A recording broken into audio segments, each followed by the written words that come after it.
Hey you guys, Baja Dutch 336 here. How y'all feeling, my Aries? I'm back with some self-care and motivational messages for you, my Aries gang. Thank you for the support, stopping by, spending some time with me. Truly appreciate you for that, and keep the support coming. Much love to you, Aries. Let's get into it. Aries. Two of Swords. I'll be using the After Tarot deck.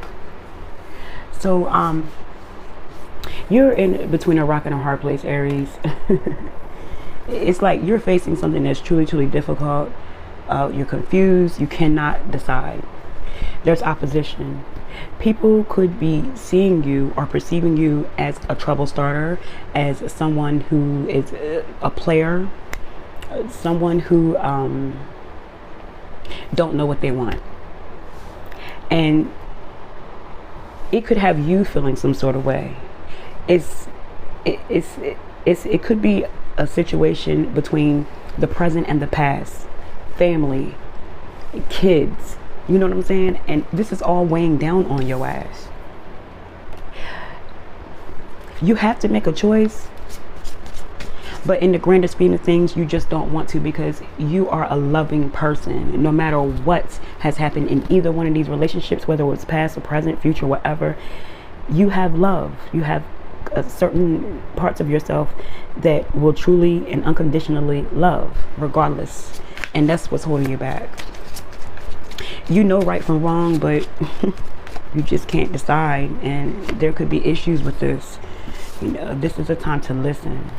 This is a time to open up, and don't be so quick to speak on this situation.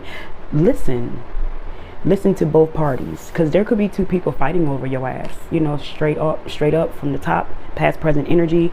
It could be someone now versus someone in the past, but either way, let them speak, because you could be confused about what you are hearing from both parties.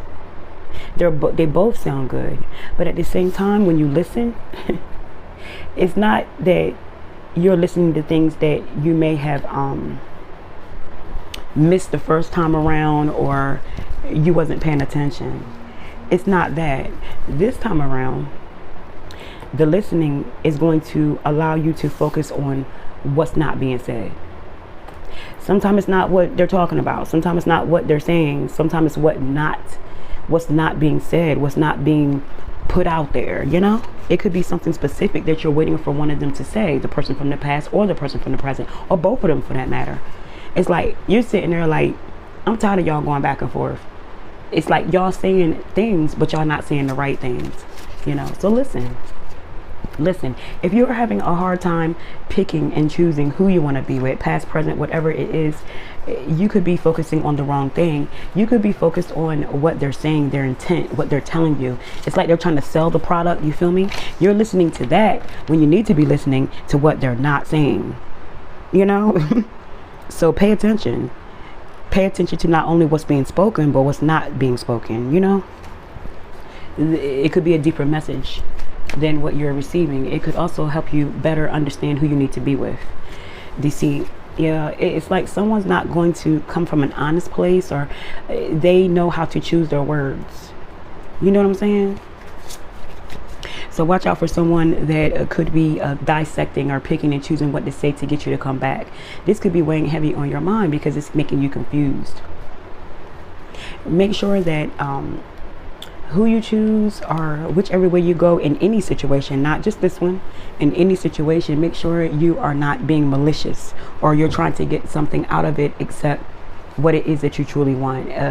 This is not a time to do things to hurt someone or condemn someone, to make someone feel bad, because that should have come back, that should have come right back on you. So make sure your motives are not deceptive.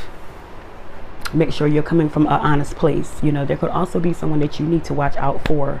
Someone could be stabbing you in the back.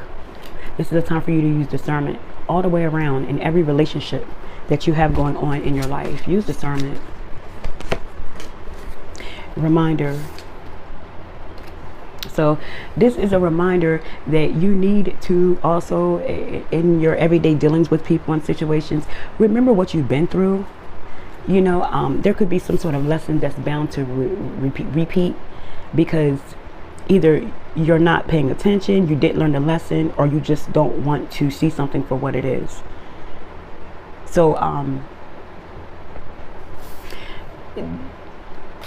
make sure that you are remembering what you learned about something that you went through, because it could resurface. You don't have to learn the same thing over again, but you could end up doing that because you are not applying lessons from the past. You know what I'm saying? Be good to yourself, and you know, be good to your past outcomes. I want to say, be true to them, honor what you went through in the past, because it's going to help you navigate through something that you're going through now. But you have to remember, that's what reminder is, reminding you to remember what you've been through, the strife, the strain, the hurt, the pain. Do you want to go through that again? Because you can easily do that if you're not paying attention, if you're not applying lessons from the past. You know what I'm saying? So if you want to repeat, keep doing the same shit. If you don't, apply what you've learned. If you feel as if you're going through a cycle of repetition, stop where you are right now and remember what you went through at that time in the past and apply it to now. Don't be so stuck on words. Someone could come back, say the right thing, and boom, you're going to choose them. And right now, it's not about what they're saying. Like I said, it's about what's not being said. Someone has a way with words. Someone knows exactly what to say to, you know, get you to sit up and listen. You know what I'm saying? And they could be doing just that. Discernment. Discernment is needed here, my Aries. Let's see. I am protected by source. Yes, you are. This could be like an affirmation that you could say to yourself daily when you're feeling down, when you're feeling abandoned, when you're feeling alone. You are protected by source. You know, source is your protection. Never feel as if there's no one there walking with you. Just because they're not in the physical don't mean they are not in the spiritual, you know. They're on the side, they're on the other side. You know, you could be an Aries who feels, you know, someone's there. You can shake it off. They're there. You know what I'm saying? I clear my energy field. You could be doing a lot of meditating now, trying to see clarity about what you're going through. You want to be more aware, more in tune of the messages that are coming your way. And my sexuality is sacred. Someone could be trying to press you for sex. Someone could be trying to make you feel bad because you choose not to have sex at this time. You could be celibate at this time, you know, not dealing with any sort of sexual matters. I feel as though if you have left someone, you decided to protect your sexuality. You're not giving up the cookies to no one, and that's fine. Don't let anyone make you feel bad because you're not sexually active at this time. Like, what the fuck? You know, keep that to yourself.